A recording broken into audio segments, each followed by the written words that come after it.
सभी को प्यार भरी राम राम। उम्मीद करता हूँ आप सब बहुत बढ़िया होंगे। आज हम टॉपिक स्टार्ट करने जा रहे हैं, वो है हमारा एनसीईआरटी का chapter number 9, application of trigonometry. ठीक है, बहुत छोटा सा टॉपिक है। और अगर मैं सीबीएसई की बात करूँ तो ये वाला जो चैप्टर है हमारा, ये केस स्टडी में बनकर आ रहा है ना, अभी लास्ट 3 से 4 ईयर्स अगर मैं देख पेपर को एनालिसिस करूँ तो। अच्छा, टॉपिक ठीक ठाक है, मॉडरेट टाइप, मतलब क्वेश्चन जो बनेंगे वो हमारे इजी टू मॉडरेट बनेंगे ना, ज़्यादा हार्ड क्वेश्चन बनते नहीं। नॉर्मल सा बेसिक है। इस वीडियो के अंदर हम लोग इसका इंट्रोडक्शन पार्ट देख रहे हैं। जो हमारी नेक्स्ट वीडियो आएगी उसके अंदर हम लोग इसका एग्जाम्पल की एक वीडियो बनाएंगे, और जो नेक्स्ट वीडियो होगी उसके अलावा, है ना, तो उसमें हम लोग पूरे चैप्टर के क्वेश्चंस को एक साथ देख लेंगे। मतलब चैप्टर 9 के हम लोग 3 वीडियो को बना रहे हैं। फर्स्ट वीडियो में हम लोग इंट्रोडक्शन देखेंगे, सेकंड वीडियो के अंदर हम लोग इसके सारे एग्जाम्पल्स करेंगे एक साथ, और थर्ड वीडियो में हम लोग सारे क्वेश्चंस को एक तरफ देखेंगे। ठीक है, करेक्ट सर। तो देखो, इंट्रोडक्शन में हम लोग इतना जानते हैं कि हमने ट्रिग्नोमेट्री पढ़ा था लास्ट चैप्टर। ट्रिग्नोमेट्री हमारा जो अप्लाई होता है वो राइट एंगल ट्राइंगल पे होता है। कौन से ट्राइंगल पे होता है? राइट एंगल ट्राइंगल पे। 90 के सामने वाला हमारा हाइपोटेनियस होता है। सपोज दैट मैंने मेरा ट्राइंगल बनाया है P Q R, right angle triangle लिया है मैंने एंगल पॉइंट के ऊपर। तो 90 के सामने वाला हाइपोटेनियस, अगर मैं पी को कंसिडर कर रहा हूँ तो ये मेरा परपेंडिकुलर होगा, और ये बची हुई साइड मेरी क्या होगी? बेस होगी। और अगर मैं आर को कंसिडर कर रहा हूँ तो फिर ये वाला मेरा परपेंडिकुलर होगा, और बची हुई साइड क्या होगी? बेस। ये हम लोगों ने नॉर्मल, हम लोगों ने चैप्टर नंबर 8 में देख लिया। इसके अलावा हम लोगों ने पढ़ा था P B P upon H H D. ये हमारा sine, cos, tan, cot, sec, और ये हमारा बन गया था कॉसेक, है ना।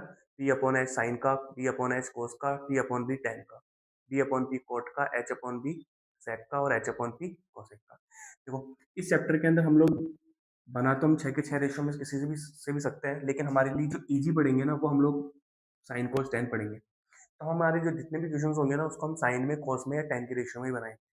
ठीक है, बनाने को हम कॉसेक सेक और कोड भी बना सकते हैं, बट ये थोड़ा सा कैलकुलेशन में थोड़ा सा हमारे लिए हार्ड रहेगा, इसलिए हम लोग साइन कोस और टेन के साथ जाएंगे पूरे चैप्टर के अंदर। इसके अलावा हम लोगों ने टेबल बनाना सीखा था, याद है ना। चैप्टर 8 के अंदर मैंने टेबल बनाना सीख लिया था। अगर आप लोग चैप्टर 9 के अंदर डायरेक्ट आ रहे हैं तो मैं ये कहना चाहूंगा कि पहले चैप्टर 8 का इंट्रोडक्शन पार्ट देख लें। ठीक है, इंट्रोडक्शन पार्ट में मैंने सारा कुछ वहाँ पर बता रखा है, ये कैसे बना था, और हम लोग जो एंगल्स की जो टेबल्स बनाते हैं, है ना, रटने की जरूरत नहीं है, उसको बनाना वहाँ से हम सीख सकते हैं। तो इस चैप्टर में होगा क्या? इस चैप्टर में आपको दो तो मिलेगी साइड्स, और एक क्या मिलेगा? एंगल्स। बस इस पूरे चैप्टर के अंदर हमारे पास यही चल रहा होगा, दो साइड होगी और एक एंगल्स होगा। मतलब दो या दो से ज्यादा साइड्स मिलेगी, और एक या एक से ज्यादा एंगल्स मिलेंगे। तो होगा क्या? इन तीन चीज मैं अगर इसको एक बार के लिए ऐसे मानूं कि फर्स्ट टर्म, सेकंड टर्म, है ना, दो साइड्स की दोनों टर्म्स होगी और एक एंगल्स की टर्म होगी। तो इन तीन टर्म में नॉर्मलाइज अगर हम बात करें नॉर्मल क्वेश्चनों में, तो इन तीन टाइप में से दो टाइप हमारे को मिलेंगे, और एक टाइप हमें क्या करना पड़ेगा? फाइंड करना पड़ेगा, है ना। और साइड जो होते हैं वो हमारे क्या होते हैं? ट्रिग्नोमेट्रिक के रेशियो, तो वो हमारे को यहाँ से मिल जाएंगे। एंगल हमारे को क्वेश्चन में गिवन मिलेगा। ठीक है, आगे बढ़े। अब देखो, छोटे छोटे से पार्ट है। एक होता है line of site. Line of site क्या होता है? मान लो या तो मैं मेरी आईज से, या फिर मैं ग्राउंड के किसी पॉइंट से, है ना, किसी ऑब्जेक्ट के पॉइंट को देख रहा हूँ। मान लो ये मेरी आई है, ठीक है, या मेरा ग्राउंड का कोई पॉइंट है। इसी ग्राउंड के पॉइंट पर कोई एक ऑब्जेक्ट है, और मैं उसके टॉप को देख रहा हूँ। तो ये मेरे, या तो ये मेरी आई होगी, है ना, क्वेश्चन में दिया हुआ मिलेगा, या तो ये आई का पार्ट होगा, या फिर ये ग्राउंड का कोई पार्ट होगा। तो इससे जो हम लोग ऑब्जेक्ट के पॉइंट को देख रहे हैं ना, ऑब्जेक्ट का टॉप भी हो सकता है, ऑब्जेक्ट का बॉटम भी हो सकता है, आगे अपने और देखेंगे। तो ऑब्जेक्ट के किसी पॉइंट को हम जो देख रहे हैं, तो ये जो लाइन बनती है उसको हम क्या कहते हैं? लाइन ऑफ साइट कहते हैं। समझ में आया? ग्राउंड के किसी पॉइंट को, या हमारी आई को, है ना, आई से हम किसी ऑब्जेक्ट के पॉइंट को जो हम देख रहे हैं, उसको हम क्या कहते हैं? लाइन ऑफ साइट कहते हैं। अब यहाँ से हमारे पास दो टाइप के एंगल दिखेंगे, एक दिखेगा एलिवेशन और एक दिखेगा डिप्रेशन। एलिवेशन क्या होगा? देखो, मैंने मान लिया कि ये ग्राउंड का पॉइंट है, ये ग्राउंड पे कोई ऑब्जेक्ट है, ठीक है। अब ये पॉइंट से ये मैंने इसको देखा, तो ये मेरी लाइन ऑफ साइट होगी, और ये मेरा ग्राउंडेड पॉइंट हो गया ना, ग्राउंडेड सरफेस हो गया, है ना, हॉरिजॉन्टल लाइन हो। तो लाइन ऑफ साइट, कौन? Line of site line of site horizontal के साथ जो एंगल बनाती है ना, इसके साथ, हॉरिजॉन्टल के साथ, वापस से बता रहा हूँ, कोई पॉइंट है ना, ग्राउंड का कोई पॉइंट ले लो या आई का आई ले लो, ये ऑब्जेक्ट के किसी पॉइंट के साथ एंगल बना रही है। क्या बना रही है? एंगल। चलो अब की बार मैंने पॉइंट ले लिया हॉरिजॉन्टल लाइन के नीचे, ये मेरे आई होगी और ये मेरा ऑब्जेक्ट हो गया, ये मेरा ऑब्जेक्ट हो गया और ये मेरा पॉइंट हो गया, है ना, ग्राउंड का कोई पॉइंट मान लो।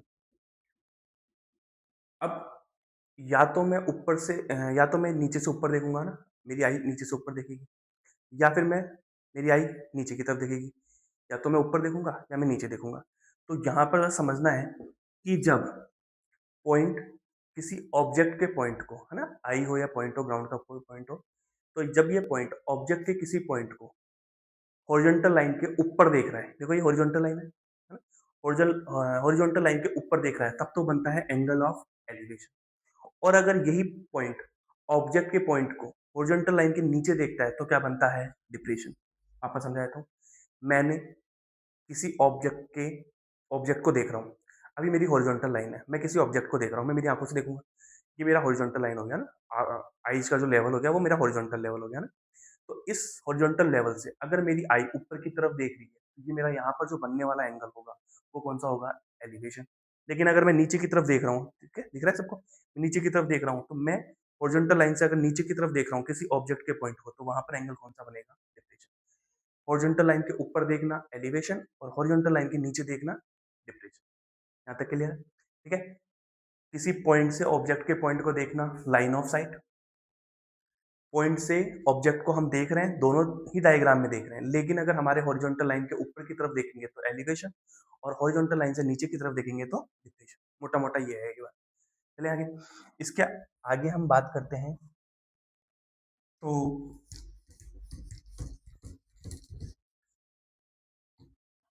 ये तो सबको पता है कि ये हमारी हॉरिजॉन्टल लाइन होती है और ये हमारी वर्टिकल लाइन होती है ना, एक अगर नॉलेज है हमारे को। अब देखो होगा क्या, मान लो कि ये कोई बिल्डिंग है, ये ग्राउंडेड पॉइंट है, तो अपने को मानकर चलना है, जैसे मान लो हमने ये राइट एंगल ट्राइंगल बना लिया, तो ये 90 का है।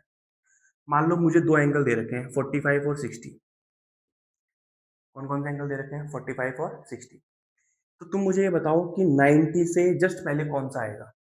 45 आएगा या 60 आएगा? मतलब मैं असेंडिंग ऑर्डर की बात कर रहा हूँ कि राइट एंगल ट्राइंगल है तो 90 तो हर जगह होगा, 90 तो हर जगह होगा। तो मुझे बताओ 90 से जस्ट पहले कौन आएगा? 60, और फिर 60 के बाद में कौन आएगा? 45। मतलब ये 90 है, तो ये वाला जो मेरा एंगल होगा, ये मेरा एंगल होगा 60 का, और इसी पॉइंट से, है ना, ऑब्जेक्ट के किसी पॉइंट को मैं ग्राउंड के किसी दूसरे पॉइंट से देख रहा हूँ, तो यहाँ एंगल कितने का होगा? ये ग्राउंड है, ये तो बॉटम हो गया किसका? ऑब्जेक्ट का। ये ऑब्जेक्ट का टॉप हो गया, ये ऑब्जेक्ट का बॉटम हो गया या फुट हो गया। ये ग्राउंड का कोई फर्स्ट पॉइंट हो गया, ये ग्राउंड का कोई सेकंड पॉइंट हो गया। अब मुझे बताओ, मैं पॉइंट को देख रहा हूँ, मैं पॉइंट से देख रहा हूँ, ऑब्जेक्ट को देख रहा हूँ, है ना, ये ऑब्जर्वर हो गया, है ना, जिस जो देख रहा है वो ऑब्जर्वर है। किसको देख रहे हैं हम? ऑब्जेक्ट को देख रहे हैं। तो जब हम ऑब्जेक्ट को देख रहे हैं, तो मान लो हमारे पास क्वेश्चन में ऐसे आया कि दो एंगल दे दिए 45 और 60। तो तुम्हें पता कैसे चलेगा कि यहाँ 45 बनेगा या यहाँ 45 बनेगा? तो इसका एक छोटा सा ट्रिक है कि 90 राइट एंगल ट्राइंगल है ना, ट्रिग्नोमेट्री अप्लाई ही राइट एंगल ट्राइंगल पे होगी, तो 90 से जस्ट पहले डिसेंडिंग ऑर्डर में हम चलेंगे तो 60 आएगा, और फिर कौन आएगा? 45। अच्छा सर, आपने एंगल यहीं इस तरफ ही क्यों बनाया, इस तरफ क्यों नहीं बनाया? सोच के बताओ, अगर मैं इसके इस तरफ एंगल बनाता तो फिर इधर भी एंगल बनाता, तो फिर ये ट्राइंगल के आउटर पार्ट में हो जाता, एक्सटीरियर पार्ट में बन जाता, तो फिर ये वाली चीज पॉसिबल नहीं है। हमारे जो भी एक्यूट एंगल्स होंगे वो सारे कहाँ बनेंगे? इंटीरियर। तो मैं इस लाइन के राइट साइड नहीं जा रहा, मैं कौन सी साइड जा रहा हूँ? Left side. तो मैं इस लाइन की भी कौन सी साइड जाऊंगा? Left side. इसको याद करने का दूसरा तरीका ये है कि हमारा जो ये एक्यूट एंगल्स होंगे ना, ये ध्यान में रखना कि एंगल ऑफ डिप्रेशन हो या एंगल ऑफ एलिवेशन हो, ये हमेशा ही हमारे एक्यूट एंगल्स ही होंगे। दूसरी चीज, हमें पता करने के दो तरीके हैं कि ये लाइन के इस तरफ बनेगा या इस तरफ बनेगा, है ना। मान लो ये डायग्राम मैंने ऐसे बनाया होता, ये डायग्राम मैंने ऐसे बनाया होता, अब यहाँ 60 आ रहा है, यहाँ 45 आ रहा है। सर आपने इस वाले फिगर के अंदर लाइन के लेफ्ट साइड लिया है, इस वाले फिगर में आपने एंगल्स जो बनाए वो किसके बनाए हैं? राइट साइड बनाए, तो ऐसा क्यों? तो मैं ये कह रहा हूँ कि अगर तुमने इस लाइन की राइट साइड बनाया है तो इस वाली लाइन की भी क्या बनाओगे? Right side. सर इस वाले लाइन के हम लेफ्ट साइड क्यों नहीं बना सकते, क्योंकि फिर वो एक्सटीरियर एंगल हो जाएगा। या तो ऐसे याद कर सकते हो, या दूसरा तरीका ये है याद करने का कि 90 की जो डायरेक्शन होगी ना उसके अपोजिट डायरेक्शन में एक्यूट एंगल बनता है। मुझे बताओ इस फिगर में 90 डिग्री कौन से वाली साइड पे बन रहा है, राइट साइड, राइट पे बन रहा है। तो बनने वाले जो दोनों एक्यूट एंगल्स होंगे ना वो हमेशा इसके अपोजिट होंगे। ये राइट पे बन रहा है तो ये दोनों किस पे बनेंगे, इधर देखो ये लाइन है, लाइन के 90 डिग्री बन रहा है लेफ्ट साइड में, है ना। तो जो हमारे रेस्ट ऑफ एक्यूट एंगल है वो हमारे कहाँ पर बनेंगे, राइट साइड में। मतलब 90 के अपोजिट डायरेक्शन में बनते हैं। अगर 90 हमारा राइट पे बन रहा है तो हमारे एक्यूट एंगल लेफ्ट में बनेंगे, और अगर हमारा 90 लेफ्ट में बनता है तो जो जो हमारे रेस्ट ऑफ एक्यूट एंगल्स है ना दोनों, वो हमारे कहाँ बनेंगे, राइट में। अच्छा बताओ, अगर यही मैं यहाँ पर एंगल दूँ 30 और 45, तो वापस बनाओगे तो तुम बोलोगे कि ये तो ग्राउंडेड पॉइंट, ग्राउंडेड लेवल आ गया है ना, हॉरिजॉन्टल लाइन आ गई। यहाँ पर कोई ऑब्जेक्ट हो गया, मान लिया यहाँ पॉइंट ए है और यहाँ पॉइंट बी है, ये ग्राउंड के कोई पॉइंट है जिसको हम ऑब्जर्वर कह रहे हैं। ये मैंने एंगल्स बना दिए। अब मुझे बताओ, ये जो पॉइंट है, ये जो ऑब्जर्वर है, ये ऑब्जेक्ट को हॉरिजॉन्टल लाइन के कहाँ देख रहा है, ऊपर देख रहा है। ऊपर देख रहा है तो यहाँ पर जो एंगल है, ये एंगल हमारे कौन से होंगे बताओ, एलिवेशन। और अगर ये हम नीचे की तरफ देखते तो फिर वो क्या होता, डिप्रेशन। मान लो ऐसा कुछ होता,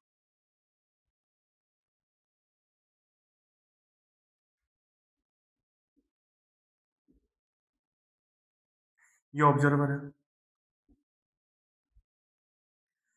ठीक है, ये ऑब्जेक्ट को देख रहा है।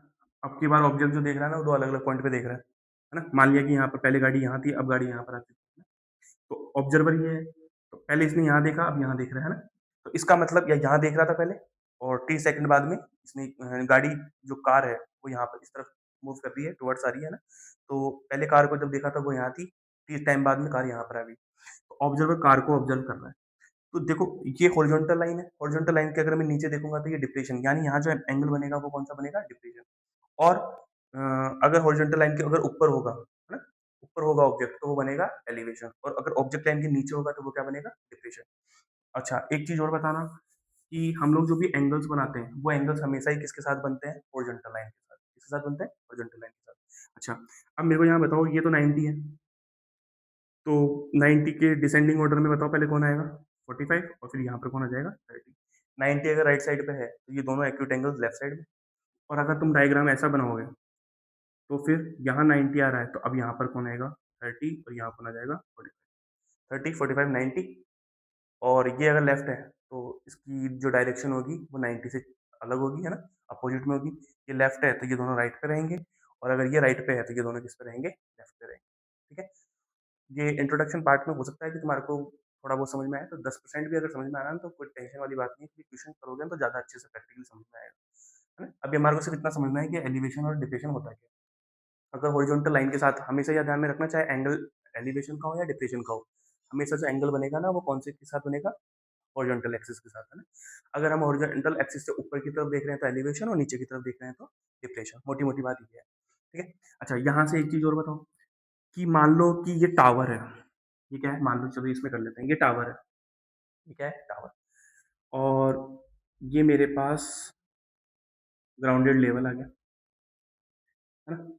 और ये 90 आ गया, ये 90 आ गया, तो यहाँ पर मेरे पास कोई एंगल होगा, मान लो मैंने थीटा ले लिया, ठीक है। और चलो थीटा की जगह मैं 60 मान लेता हूँ एक बार के लिए। अब यहाँ पर जो आ रहा है, यहाँ पर कौन आ रहा है, 45 आ रहा है। तुम्हें पता है कि यहाँ 90 होगा, यहाँ 60 होगा, यहाँ 45 होगा।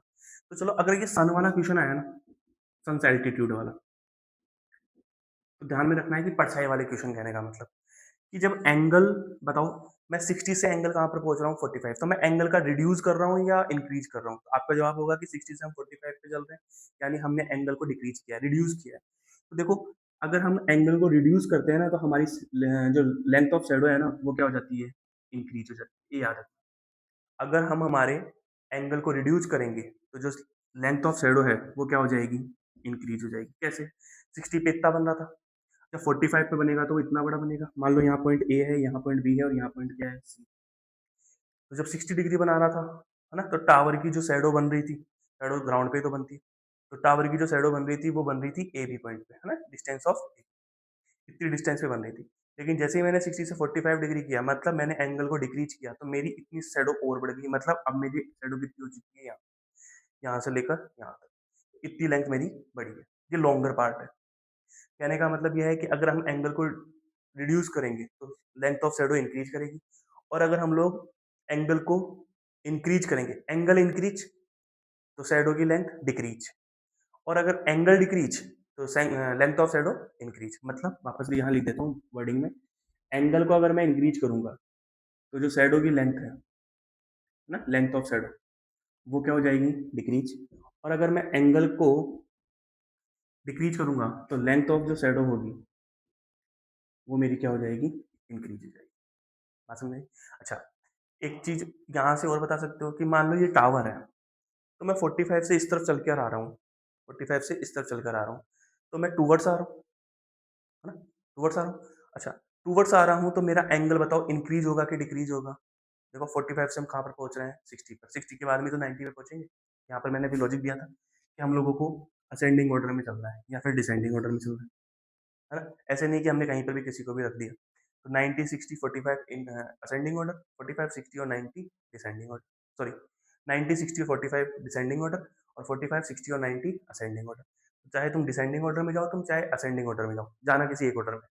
तो मैं ये कह रहा हूँ कि अगर मैंने एंगल को, क्या मैंने, ऑब्जर्वर जो है हमारा, ऑब्जर्वर अगर हमारा टावर की तरफ आ रहा है तो देखो एंगल क्या हो रहा है, इंक्रीज हो रहा है। अगर ऑब्जर्वर टुवर्ड्स कर रहा है किसकी तरफ, ऑब्जेक्ट की तरफ, ऑब्जर्वर टुवर्ड्स आ रहा है किसकी तरफ, ऑब्जेक्ट की तरफ, तो एंगल होता है इंक्रीज। लेकिन अगर ऑब्जेक्ट, जो हमारा ऑब्जेक्ट, सॉरी जो हमारा ऑब्जर्वर है वो ऑब्जेक्ट से, है ना, दूर की तरफ जा रहा है ना, दूर की तरफ जा रहा है, तो हमारे जो एंगल्स होंगे वो क्या हो जाएंगे, डिक्रीज हो जाएंगे। यहाँ पर मैंने रखा ऑब्जेक्ट, यहाँ है ऑब्जर्वर, ये ऑब्जर्वर है और ये ऑब्जेक्ट है। अगर ऑब्जर्वर ऑब्जेक्ट की तरफ आएगा तो एंगल होगा इंक्रीज, और अगर ऑब्जेक्ट, ऑब्जर्वर ऑब्जेक्ट से दूर जाएगा, है ना, दूर जाएगा तो फिर एंगल क्या होगा, डिक्रीज। ऑब्जर्वर ऑब्जेक्ट की तरफ आएगा तो इंक्रीज, ऑब्जर्वर ऑब्जेक्ट से दूर जाएगा तो क्या होगा, डिक्रीज। ठीक है। और इसके अलावा हमारे पास light of line of sight हो ही चुकी है, एंगल ऑफ एलिवेशन हो ही चुका। अच्छा, एक छोटा सा क्वेश्चन और है फिर, ठीक है, इतना ही है इसमें, फिर हमारे पास क्वेश्चन ही है कि अगर मैंने टावर की हाइट को डबल कर दिया, किसको डबल कर दिया, टावर की हाइट को डबल कर दिया, तो जो टावर, ये जो टावर की जो शैडो होगी ना वो भी क्या होगी, डबल होगी। मैं ये कह रहा हूँ कि जैसे मान लो मैंने यहाँ पर एक टावर लिया, ये टावर है और ये इसकी शैडो है, टावर को मैंने एच मान लिया, शैडो को मैंने बी मान लिया। अगर मैंने ये कहा कि टावर की हाइट को मैंने डबल कर दिया, तो टावर की शैडो भी क्या होगी, डबल होगी।